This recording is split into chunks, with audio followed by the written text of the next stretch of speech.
ഞാൻ കൂടെ ചെയ്യാൻ പോകുന്നത് ഒരു കഷായമാണ്. ജലദോഷത്തിന്, മൂക്കടപ്പ്, തലവേദന, തൊണ്ടവേദന, പനിക്ക് എല്ലാത്തിനും ഈ കഷായം അരച്ച് കഷായം വെച്ച് കുടിച്ച് ശരിയാകും. അതിന് എന്തൊക്കെയാണ് വേണ്ടതെന്ന് ഞാൻ പറയാം. കർപ്പൂരവള്ളി, ജീരകം 1 സ്പൂണ്, കുരുമുളക് 1/2 സ്പൂണ്, വെളുത്തുള്ളി ഒരു 5 എണ്ണം, മന്ദാരത്തിൻ്റെ ഇല, ഇത് മൊസമൊസ പറയും. ഇത് എല്ലായിടത്തിലും കിട്ടും. ഇതിനെന്താ ഇവിടെ മൊസമൊസ എന്നാ പറയുക, ഒരിടത്തിൽ എന്താ പറയുന്ന അറിയില്ല. ഇത് മന്ദാരം അല്ല, ഇത് ശംഖുപുഷ്പത്തിൻ്റെ ഇല, ഇത് തുളസി, ഈ വള്ളിയാണിത്. ഇതെല്ലാം ഇവിടെ ഉണ്ടാകുന്നത്.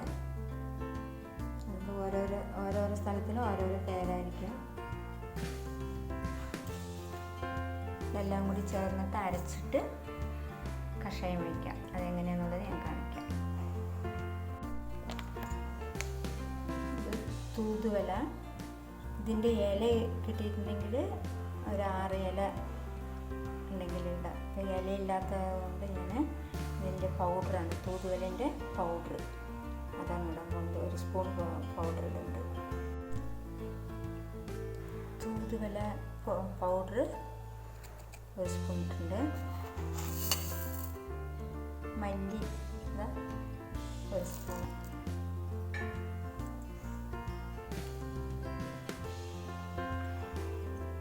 തക്കാളി, ഇതെല്ലാം ചേർന്നിട്ട് അരച്ചെടുക്കാം. ഇതിപ്പോൾ ആ ഇല അതെല്ലാം ചേർന്ന് ഈ പരുവത്തിൽ അരച്ചെടുക്കണം.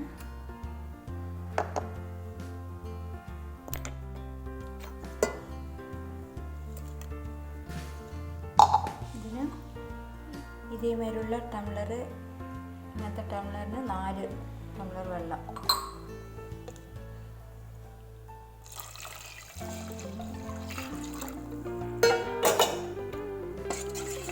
ഇതിൽ കുറച്ച് മഞ്ഞൾത്തൂൾ ഇടാം. മഞ്ഞൾത്തൂൾ കുറച്ച് ഉപ്പിട്ടിട്ട് അത് നല്ല തിളയ്ക്കാൻ വെച്ചിട്ട് 4 ടംബ്ലർ വെള്ളം ഉണ്ടല്ലോ, അത് 3 ടംബ്ലർ വരുന്ന വരെ നല്ല തിളയ്ക്കാൻ വെച്ചിട്ട് ഇറക്കി വയ്ക്കാം.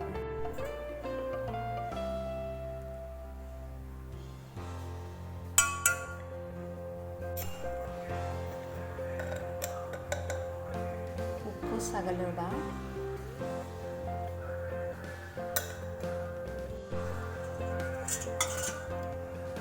ഇതേമാതിരി എല്ലാവരും കഷായം ചെയ്ത് നോക്കിയിട്ട് എനിക്ക് അതിൻ്റെ അഭിപ്രായം എനിക്ക് എന്താണുള്ളത്